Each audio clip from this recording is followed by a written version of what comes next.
Om Swastiastu. Halo teman-teman, di sini saya akan membuat video praktek konselor individu tugas mikrokonseling dasar dengan dosen pengampu Ibu Putu Ari Darmayanti, SPD, MPD, dan Bapak KD Satyagita Rismawan, MPD. Sebelum itu, izinkan saya memperkenalkan diri terlebih dahulu. Perkenalkan, nama saya Yohana Angelina Brutaregan sebagai konselor pada sesi hari ini. Di sini saya akan menjelaskan terlebih dahulu apa sih itu mikrokonseling dasar.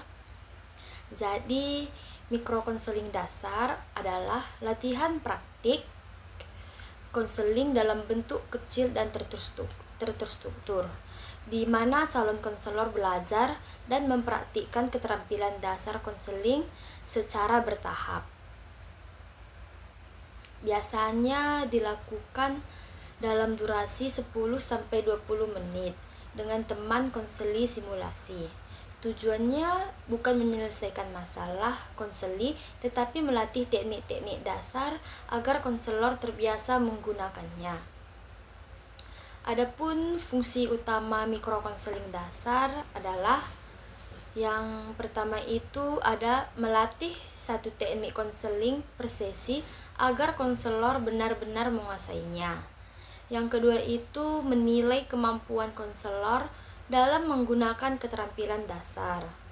Yang ketiga itu membangun rasa percaya diri sebelum menghadapi konseli nyata. Yang keempat, mengembangkan profesionalitas konselor pemula. Dan yang kelima, membiasakan konselor bersikap empati, tidak menghakimi, dan mendengarkan aktif. Mikrokonseling adalah langkah pertama sebelum memasuki konseling sebelumnya. Adapun beberapa keterampilan mikrokonseling dasar.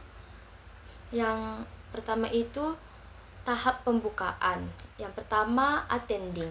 Attending adalah keterampilan menunjukkan perhatian penuh kepada konseli melalui kontak mata hangat, duduk dengan posisi tubuh terbuka, anggukan tanda mendengarkan, bahasa tubuh yang santai dan tidak mengancam.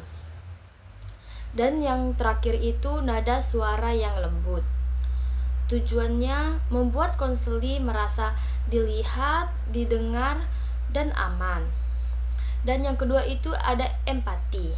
Empati adalah kemampuan memahami apa yang dirasakan konseli dan menyampaikannya dengan kata-kata. Contohnya, kamu kelihatannya sangat lelah dan tertekan ya. Tujuannya membuat konseli merasa dipahami secara emosional, bukan hanya secara kata-kata. Dan yang ketiga itu ada rapor. Rapor adalah hubungan awal yang hangat, ramah, dan nyaman antara konselor dan konseli. Dengan dilakukan melalui yang pertama, senyuman ringan, bahasa tubuh terbuka, nada bicara yang ramah, tidak menghakimi. Tujuannya membuat konseli mau terbuka. Dan yang keempat, ethical treatment. Pernyataan etis untuk memberi rasa aman, menjaga kerahasiaan, konseli bebas berhenti kapan saja, konseli boleh menolak pertanyaan, dan yang terakhir itu keamanan konseli diutamakan dengan tujuan membangun kepercayaan. Dan yang kelima itu structuring, menjelaskan bagaimana sesi ini berlangsung. Yang pertama itu ada durasi, yang kedua apa yang akan dilakukan, dan yang ketiga itu batas peran konselor. Contohnya, sesi kita 20 menit, kamu bebas berhenti jika tidak nyaman. Tujuannya agar konseli tahu alur dan merasa nyaman. Yang ketiga itu, yang kedua tahap eksplorasi masalah. Yang keenam, open question, pertanyaan yang mendorong konseli bercerita panjang. Contohnya, ceritakan apa yang sedang kamu alami. Tujuannya menggali informasi lebih dalam. Yang ketujuh itu reclamation of feeling, mengembalikan perasaan yang diekspresikan konseli. Contohnya, kamu merasa kewalahan dan capek ya, dengan tujuan membantu konseli mengenali emosinya. Dan yang ke-8 itu ada paraphrasing atau mengulang inti cerita konseli dengan bahasa konselor. Contohnya, jadi sejak jadwal UAS keluar, kamu mulai merasa tertekan. Benar begitu, tujuannya memastikan pemahaman tepat dan menunjukkan bahwa konselor mendengarkannya. Yang ke-9 itu clarifying, meminta penjelasan agar tidak salah memahami. Contohnya, maksud kamu mulai 3 minggu lalu itu ketika ada tepatnya terjadi. Tujuannya memperjelas informasi yang masih kabur. Dan yang ke-10 itu minimal dengan kata-kata pendek untuk mendorong konseli terus berbicara. Contohnya, iya, terus. Dengan tujuan mempertahankan alur cerita konseli tanpa interupsi. Dan yang ke-11 itu exploring, konteks, menggali situasi lebih detail. Yang pertama itu apa yang terjadi, yang kedua kapan, yang ketiga di mana, yang keempat bagaimana reaksi konseli. Contohnya, saat melihat tugas, apa yang biasanya kamu pikirkan atau rasakan? Tujuannya menemukan pola masalah. Yang ke-12 itu recalculation of thinking, menyatakan kembali isi pikiran konseli. Contohnya, kamu berpikir tugas itu tidak mungkin selesai, sehingga kamu menghindar. Dengan tujuan membantu konseli menyadari pola pikir negatif. Dan yang ke-13 itu small summarizing, merangkum sebagian dari cerita di tengah sesi. Dengan tujuan mengecek apakah konselor memahami dan menata alur pembicaraan, tahap pemahaman, dan refleksi makna. Dan yang ke-14 itu ada vocation, mengajak konseli fokus pada isu paling penting. Contohnya, dari cerita kamu sepertinya rasa takut mengecewakan orang tua yang paling berat. Apa menurutmu begitu? Dan yang ke-15 itu reflection of meaning, mengungkapkan nilai atau makna yang lebih dalam dari cerita konseli. Contohnya, jadi bukan hanya tugas berat, tapi merasa gagal jika tidak memenuhi harapan orang tua. Dan yang ke-16 itu ada emotional listening. Konselor membantu konseli menyadari agar emosinya seperti yang pertama rasa takut gagal, standar terlalu tinggi, tekanan keluarga. Dengan tujuan membantu konseli memahami mengapa ia merasakan sesuatu. Dan yang ke-17 itu ada summarizing, menghubungkan seluruh makna emosional. Dengan contoh, tekanan ini berasal dari keinginanmu membuat orang tuamu bangga. Dan tahap keempat, intervensi dan pemecahan masalah, ataupun yang ke-18, confrontation. Confrontation lembut, menunjukkan dengan cara halus dan empati, bukan menghakimi. Contohnya, kamu ingin nilai bagus, tapi kamu juga menghindari tugas karena takut tidak sempurna. Tujuannya membuka kesadaran baru.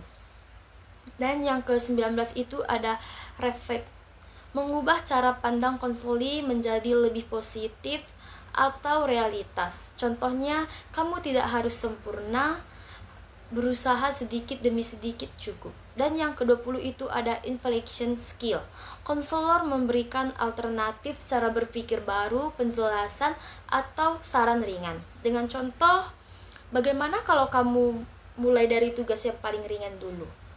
Dan ke-21 itu ada motivational talks, media untuk meningkatkan motivasi seperti video singkat, kutipan, cerita inspiratif, metafora, dengan tujuan menambah semangat dan harapan konseli. Dan tahap kelima ataupun penutup, yang ke-22 big summarizing, merangkum seluruh isi sesi secara lengkap. Fungsinya mengingatkan kembali hal penting. Yang kedua itu menegaskan pemahaman bersama. Yang ke-23 feedback, umpan balik positif untuk menghargai usaha konseli. Dengan contoh, kamu sudah sangat. Dan yang ke-23 itu ada feedback, umpan balik positif untuk menghargai konseli. Contohnya, kamu sudah sangat terbuka hari ini. Dan yang ke-24 itu ada planning, membantu konseli membuat rencana nyata yang kecil dan dapat dilakukan. Contohnya, tugas apa yang ingin kamu mulai dulu? Dan yang terakhir itu, yang ke-25 ada closer, menutup sesi dengan baik dan profesional. Contohnya, terima kasih sudah hadir. Jika butuh dukungan lagi, saya siap membantu kamu. Baik, selanjutnya saya akan menjelaskan asas-asas mikrokonseling dasar. Adapun asas-asas mikrokonseling dasar, ini merupakan pedoman etika dan sikap profesional yang harus dimiliki seorang konselor agar proses konseling berjalan aman, nyaman, dan bertanggung jawab. Asas yang pertama adalah asas kerahasiaan. Artinya, semua informasi yang disampaikan oleh konseli bersifat rahasia dan tidak boleh disebarkan kepada pihak lain tanpa izin konseli. Asas ini bertujuan untuk membantu rasa aman dan percaya dalam proses konseling. Asas yang kedua adalah asas kesukarelaan. Konseling dilakukan tanpa paksaan. Konseling datang mengikuti sesi atas keinginannya sendiri, serta bebas untuk berhenti kapan saja jika merasa tidak nyaman. Asas yang ketiga adalah asas keterbukaan. Dalam konseling, konseli diberikan kebebasan untuk mengungkapkan perasaan, pikiran, dan pengalamannya secara jujur. Konselor juga bersikap terbuka dalam mendengarkan tanpa menghakimi. Dan asas berikutnya adalah asas kepercayaan. Hubungan konseling hanya dapat berjalan dengan baik jika terdapat kepercayaan antara konselor dan konseli. Kepercayaan ini tumbuh melalui sikap empati, konsistensi, dan profesionalitas konselor. Selanjutnya adalah asas penerimaan. Konselor menerima konseli apa adanya, tanpa menilai benar atau salah, dan tanpa memberi cap negatif atau masalah yang dialami konseli. Asas berikutnya yaitu asas empati. Konselor berusaha memahami perasaan dan mengalami konseli dari sudut pandang konseli, bukan dari sudut pandang pribadi konselor. Kemudian ada asas tidak menghakimi ataupun non-judgmental. Artinya konselor tidak menyalahkan, menggurui, atau memvonis konseli atas perilaku maupun perasaannya. Asas selanjutnya adalah asas keaktifan. Dalam proses konseling, konseli didorong untuk aktif berbicara, berpikir, dan mengambil keputusan. Konselor hanya berperan sebagai pendamping dan fasilitator. Asas selanjutnya adalah asas kemandirian. Tujuannya agar dari konseling adalah konseli mampu menyelesaikan permasalahannya secara mandiri, bukan tergantung pada konselor tersebut. Dan asas berikutnya adalah asas kekinian. Konseling berfokus pada masalah yang sedang dialami konseli saat ini, meskipun pengalaman masa lalu dapat dibahas jika memiliki pengaruh terhadap kondisi sekarang. Asas keunikan individu juga sangat penting. Setiap konseli adalah pribadi yang unik, sehingga pendekatan konseling tidak dapat disamakan satu dengan yang lain. Berikutnya adalah asas individualisasi. Teknik dan pendekatan konseling disesuaikan dengan kebutuhan, karakter, dan kondisi konseli. Asas selanjutnya adalah asas profesionalitas. Konselor bekerja sesuai dengan kompetensi, kode etik, serta batasan peran sebagai konselor. Asas kompetensi juga perlu diperhatikan. Konselor hanya memberikan bantuan sesuai dengan keahlian yang dimiliki dan tidak memaksakan diri di luar kemampuannya. Asas tanggung jawab. Konselor bertanggung jawab pada proses konseling. Namun, keputusan akhir tetap berada di tangan konseli. Dan asas kenormatifan. Konseling dilakukan dengan tetap menghormati norma agama, norma sosial, budaya, dan hukum yang berlaku.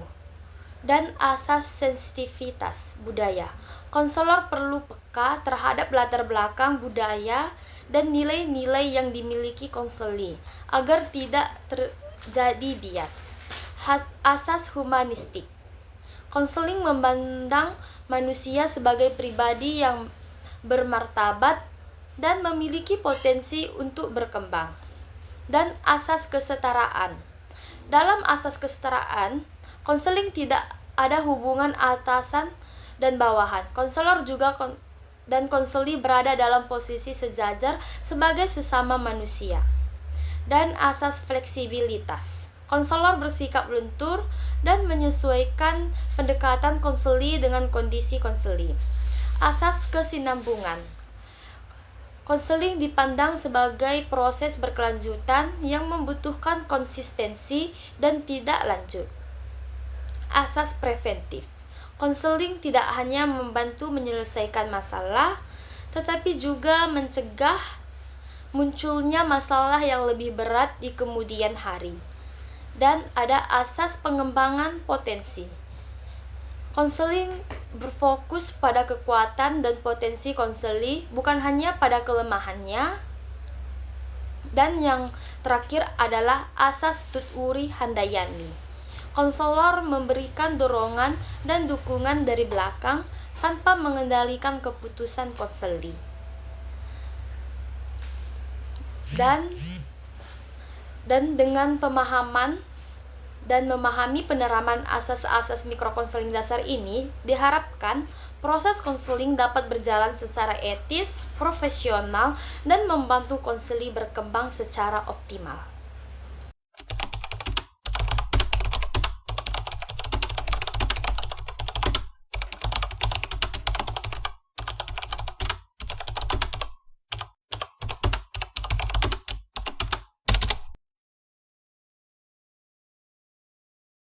Selamat siang, terima kasih sudah datang pada sesi konseling hari ini.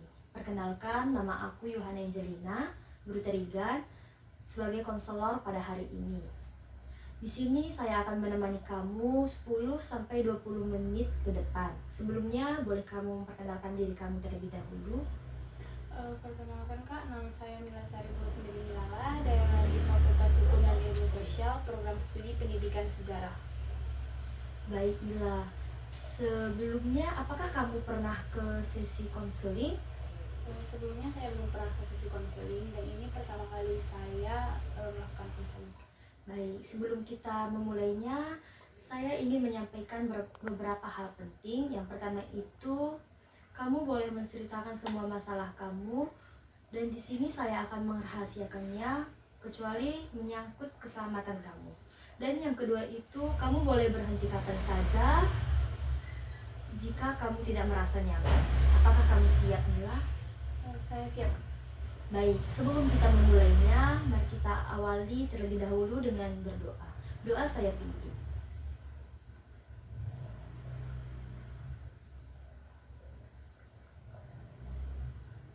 Doa selesai.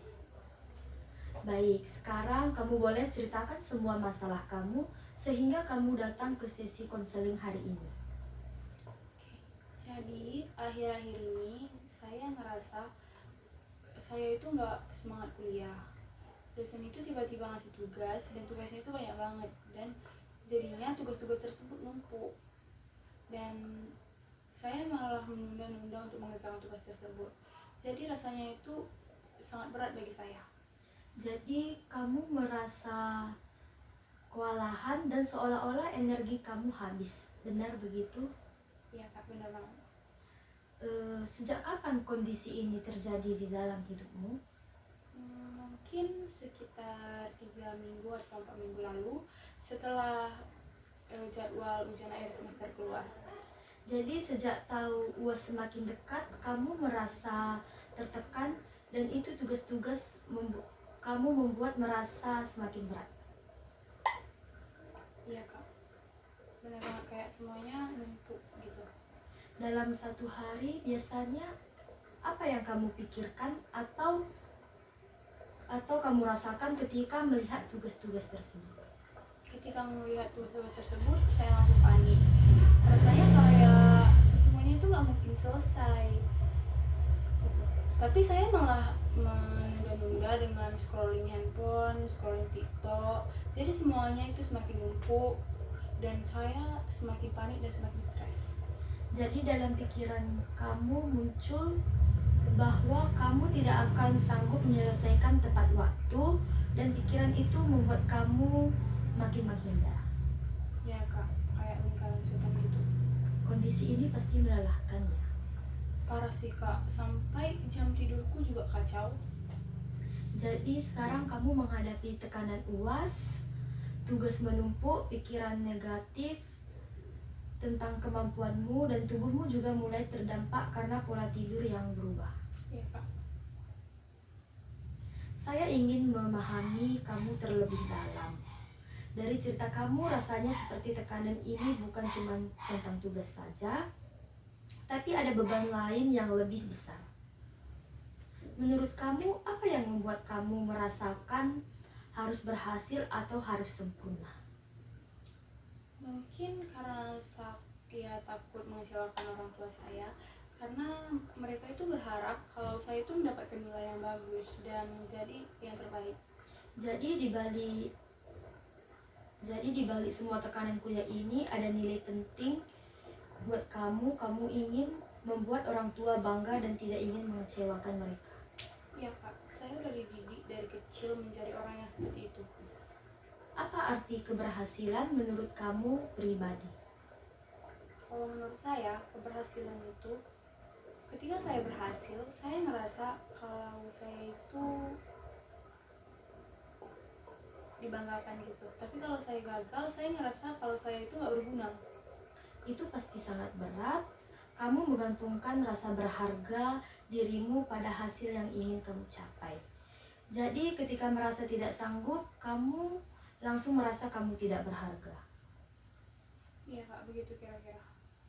Jadi bukan karena soal tugas UAS yang banyak, tapi tentang rasa takut gagal, takut mengecewakan orang tua, dan takut tidak dianggap berhasil. Tekanan itu membuat kamu kehilangan tenaga dan untuk memulainya.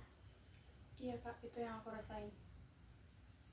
Aku mendengarkan kamu berusaha menjadi yang terbaik, tapi justru tekanan itu membuat kamu semakin sulit bergerak. Kamu ingin berhasil, tapi tekanan itu justru menahan kamu. Menurut kamu, apakah mungkin standar yang kamu tentukan selama ini malah membuat kamu tersakiti? Mungkin saya jadi takut melangkah karena menurut saya semua hal itu harus sempurna. Sebenarnya fakta kamu peduli tentang keberhasilan adalah tanda bahwa kamu bertanggung jawab. Tapi kamu tidak harus sempurna untuk tetap berharga atau untuk membuat orang tua bangga. Mereka bangga bukan karena kamu tidak pernah salah, tapi karena kamu berjuang. Ya juga ya. Sebelum kita melanjutkan sesi konseling hari ini, saya ingin menunjukkan kamu sebuah video untuk menambah motivasi kamu. Kalau kamu merasa nyaman, bolehkah kita tonton sebentar? Boleh kak.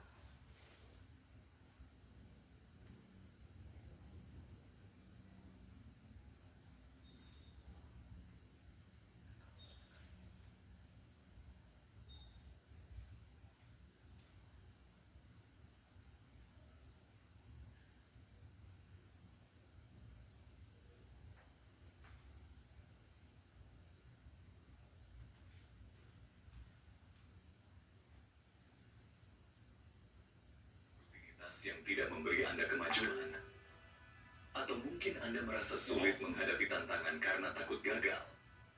Jika iya, mungkin yang Anda butuhkan adalah perubahan pola pikir.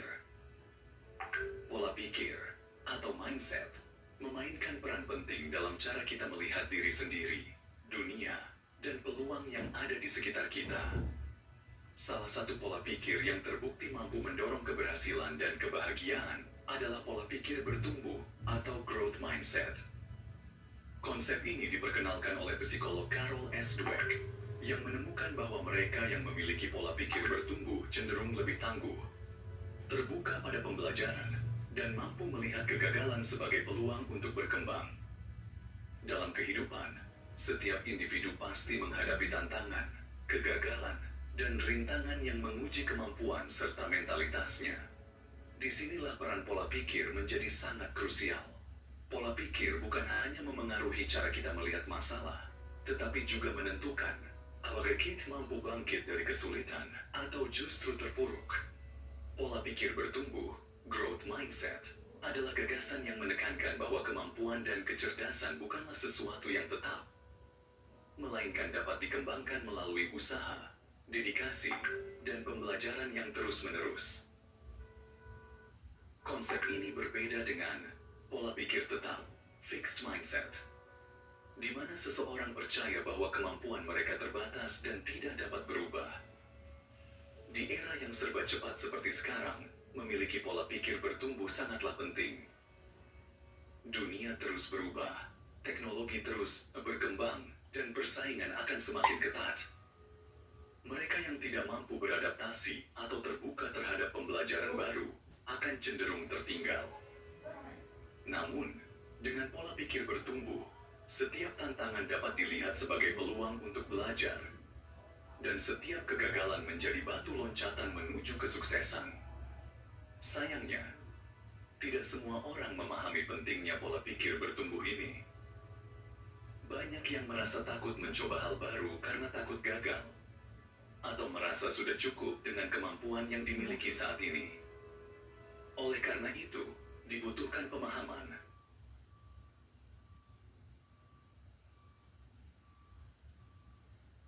Apa yang kamu rasakan setelah melihat video tersebut? Yang aku rasakan, aku merasa kalau selama ini aku terlalu keras untuk diriku sendiri, padahal langkah kecil tuh bisa dimulai. Benar, kamu tidak harus langsung menyelesaikan semuanya. Kamu bisa mulai dari satu langkah kecil dan itu termasuk keberhasilan. Baik, sebelum kita tutup sesi ini, izinkan saya merangkum hari ini. Kamu bercerita bahwa kamu merasa kewalahan dengan tugas dan tekanan UAS. Muncul pikiran bahwa kamu tidak sanggup dan kamu jadi menunda. Namun, kita juga menemukan bahwa tekanan itu sebenarnya berakar dari rasa takut, mengecewakan orang tua, dan standar tinggi yang kamu buat untuk diri sendiri. Di sisi ini, kamu menyadari bahwa kamu tidak harus sempurna dan perubahan bisa dimulai dari hal kecil. Ya Kak, saya jadi lebih paham. Kira-kira hal kecil apa yang ingin kamu lakukan setelah sesi ini berlangsung? Mungkin dari sekarang saya akan mulai menyicil tugas-tugas saya, mulai dari tugas yang paling ringan sampai yang paling berat. Bagus sekali, itu sangat realitas dan bisa kamu lakukan. Saya senang melihat kamu terbuka pada hari ini dan mau mengevaluasi diri. Kamu sudah mengambil langkah besar di hari ini dengan datang ke sini dan menahan emosi kamu. Sebelum kita benar-benar menutup sesi konseling hari ini, saya ingin meminta sedikit bantuan dari kamu. Di sini ada sebuah kertas evaluasi dan di sini kamu dapat mengisinya. Terlebih dahulu kamu mengisi nama kamu.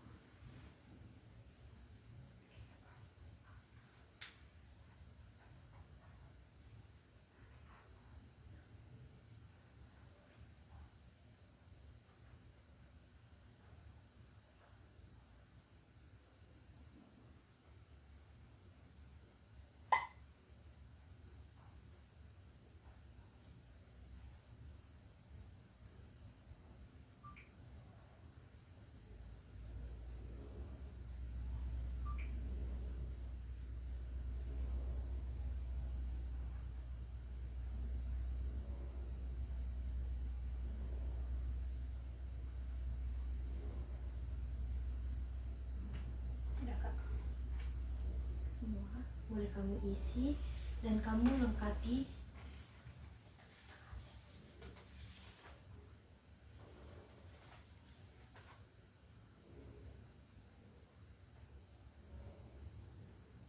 Kamu boleh mengisi dengan rasa pengalaman kamu,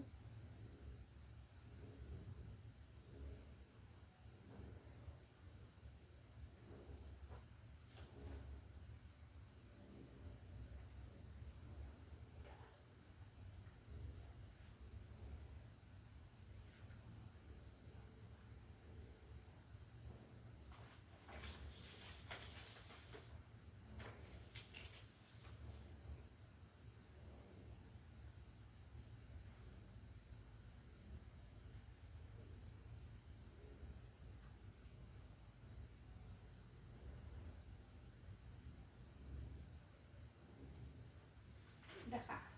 Terima kasih karena telah mengisinya dengan jujur. Sebelum kita akhiri, karena kita tadi awali dengan berdoa, mari kita menutupnya dengan berdoa. Doa saya pimpin.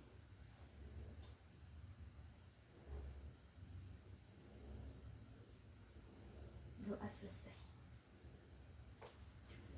Terima kasih Kak.